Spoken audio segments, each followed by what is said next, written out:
and prepare ourselves to fight against it. This mid-20th century is Africa's. This decade is the decade of African independence. Forward then to independence. To independence now. Tomorrow, the United States of Africa. This was Kwame Nkrumah, a towering figure whose vision and determination ignited the flames of independence across Africa. As the first leader of a free Ghana, he boldly championed Pan-African unity, envisioning a continent unshackled from the chains of colonialism. Yet, as he rose to become one of Africa's most influential voices, Nkrumah's relentless pursuit of his ideals also sowed the seeds of his eventual downfall.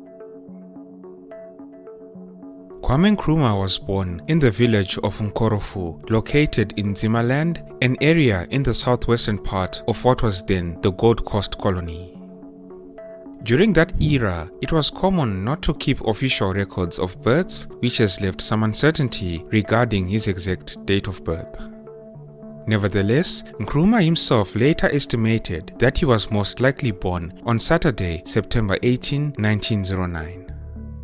Kwame Nkrumah was born into a polygamous family where his father Kofingon Loma, a member of the Akan tribe and a goldsmith by trade, had several wives and children. His mother, Elizabeth Nyaniba, was a retail trader and Nkrumah was their only child.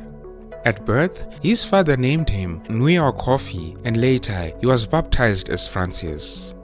In keeping with Akan tradition, Nkrumah was also given a name based on the day of his birth, Kwame, for Saturday. Throughout his career, he used all of these names interchangeably, but Kwame ultimately became the most widely recognized. As Kwame Nkrumah was growing up in the early 20th century, the Gold Coast was a British colony, having been formally established as such in 1874.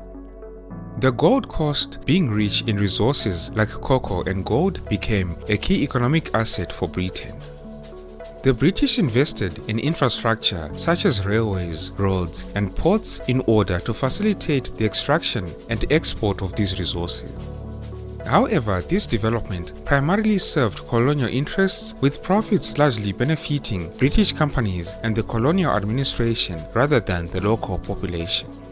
Socially, the colonial period brought significant changes to the Gold Coast.